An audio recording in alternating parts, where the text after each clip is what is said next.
So we're gonna have to talk about that. I don't really have anything else to say about it. Should we talk about Seaworld? Yeah. Gone off your pop.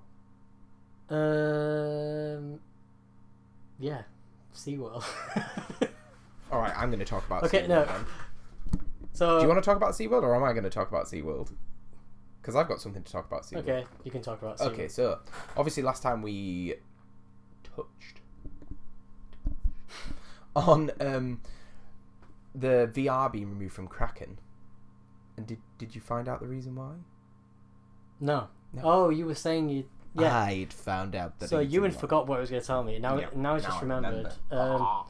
Yeah, SeaWorld. We talked about it last time. I think KRAKEN. They put VR on it about 6 months ago or something like that, and rebranded it as KRAKEN Unleashed. They didn't really do much else apart from put VR on it, I think. Or they gave it a new entrance area. Right. But that's about it. I think they changed the queue line a little bit, but they put VR on it. We were talking about it before, and I was whinging about it, saying it's pointless. And I was like, oh my god, I love VR. And in the last episode, I think it had just been taken off, and that's all we knew, because there was pictures of it without VR. There was a sign saying currently... Yeah, so it said like the VR is currently unavailable, but it didn't say... That's all it said. Okay, so here's the next installment, the bit you've all been waiting for. So, apparently, according to sources that I have spoken to, the reason is because they didn't have it signed off by health and safety for the whole time. So, the actual headsets and the pouches that they were sat in were never okayed by an independent health and safety company.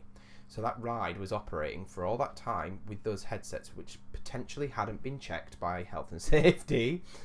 So as soon as they found out that it would void their insurance, they instantly got rid of it all. So we may see the return of KRAKEN Unleashed, but because it's a different way for the headsets, you think about how many other B&M roller coasters do you know? B&M didn't approve it.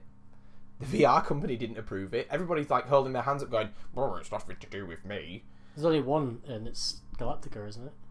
Yeah. Is there any more? I don't And think so. you think about that, the actual the headset is in a bag in front of you. I think they built like a bit of like...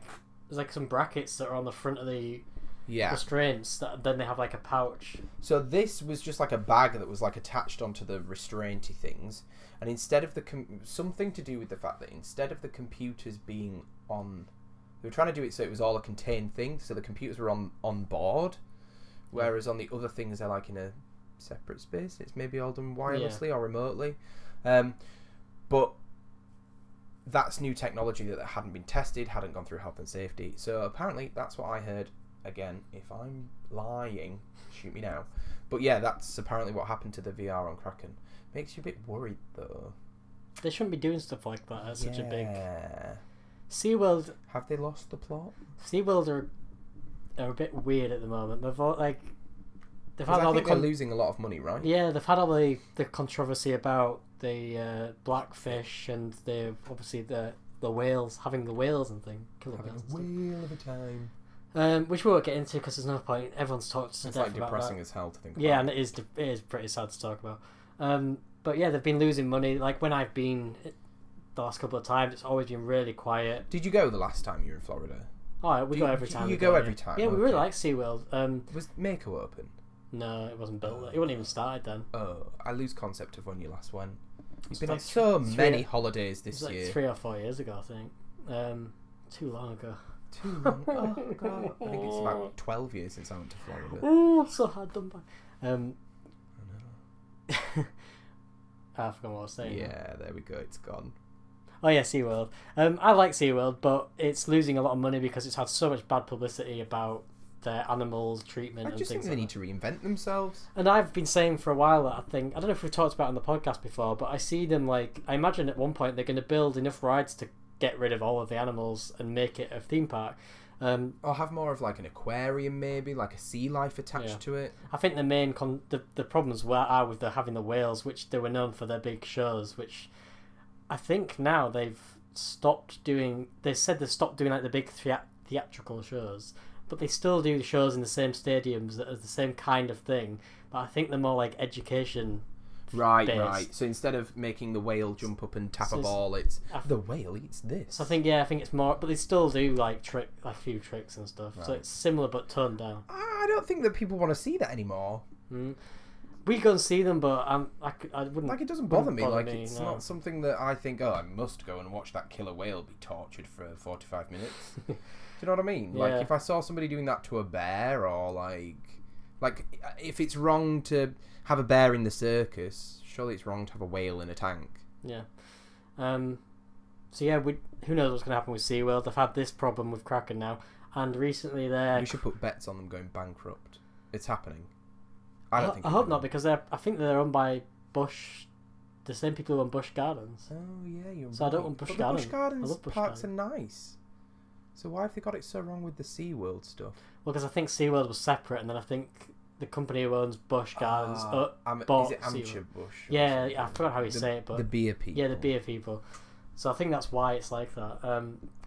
But recently their creative director steps down himself. Voluntarily? Voluntarily, yeah. Who's responsible for, I think, Mako.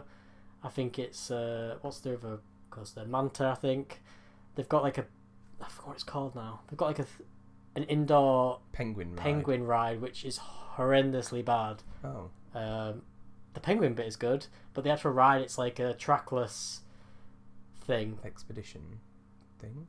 Arctic something like Wild Arctic, that's it, I think. And it's like an indoor thing where it takes you around these themed ice cave kind of things, but it's just like really cheaply, like the ride systems are clearly expensive, and then they've just like gone, oh no, we can't afford to make the actual. No, we spent all our money on the ride. Just go through all these ice caves with like there's just like ice, and then like a screen like in a cutout, and it just. Oh god, I hate that. It's just so like really bad CGI of like penguins and things like that, and seals and stuff, and then at the end you get out and go to a penguin exhibit, which is actually alright. That's pretty good, the penguin bit. But it's just like I don't think it did very well. The queues are always really long.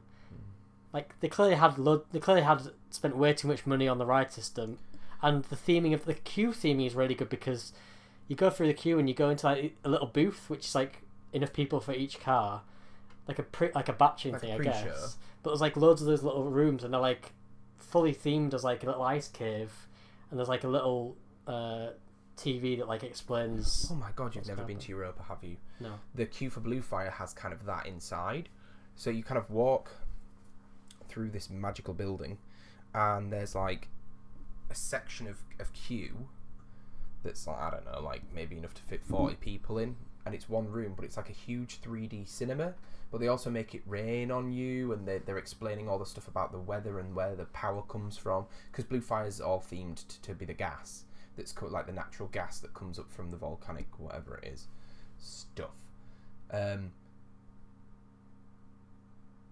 Yeah, and it's kind of a similar idea, like that kind of thing. Signal that. Yeah. Just for Facebook. For Hacky Book.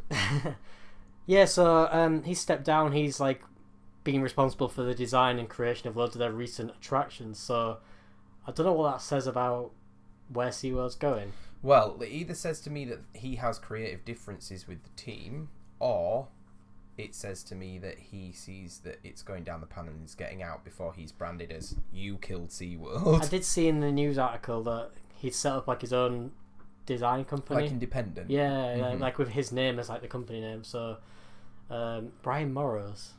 Brian Morrows. I didn't know about him before, but yeah, he stepped down. Like the Wild Arctic ride, I think is pretty bad. Not quite John Wardley, are you, Brian?